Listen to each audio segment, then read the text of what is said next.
if I'm having tightness in my calf, one of the things I need to do is get that tissue mobilized a little bit. We can use all the same techniques we've previously used. We're going to tack that muscle down and then we're going to move around it. When we have the restricted calf muscle, this could be tightness, it could be pain in the foot and the ankle. It might be something that comes on as we fatigue, maybe if we're running or if we're standing for a long period of time. It could even be some sensory issues if some of those nerves are occluded. So one of the ways that we can do that is with our favorite tool, the lacrosse ball, right? And we just want to get our leg right on top of that there, right? And I can find my spot where it feels a little bit tender, where it feels a little bit irritated. And then once I get to that spot, I'm gonna move that ankle up and down, right? Now, I don't have a lot of weight, I don't have a lot of compression going through with this right now. If it's closer to my leg, maybe I can add some pressure in my hands, but if I'm working more down into here, it's kind of hard for me to get to that.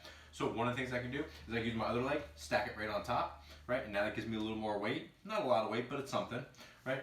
Maybe I can put a little pressure into that top leg that's compressing it and move that back and forth a little bit. And that now gives me a nice relief that's going on there.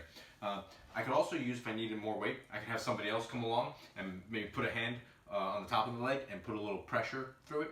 Or I can maybe stack something on top, maybe like a sandbag or a weighted vest, something like that that might be heavy. That's gonna give me some more pressure and I can work through that area. Now just be careful right behind that bony part on the outside of our leg. There's a nerve right there. If you do compress on that nerve, you're gonna feel that kind of fire up into your whole leg. Take the pressure off of that, right? We want that muscle to work. We don't wanna be compressing the nerve. The other way we can do it is maybe with a foam roller, right? Especially because the foam roller is a little bit taller, right?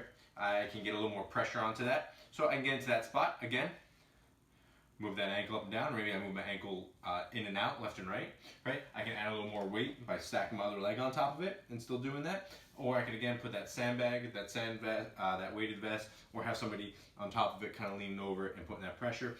Remember, we're not just in that straight plane there. I might need to roll my leg out a little bit. I need to roll my leg in a little bit. I might need to be down more towards the ankle, or it might be up more towards the calf.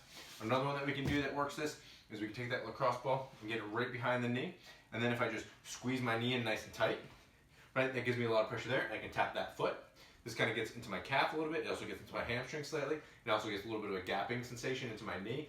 All really good healthy mechanics for us to have. So that might be another way we can do that. I can apply a little more pressure by pulling a little bit more, and that really gives you some nice pressure tacking down into that calf muscle there. Again, maybe the ball is more towards the outside, the middle, maybe it's sort of the inside a little bit more, depending on the spot where I have my tension.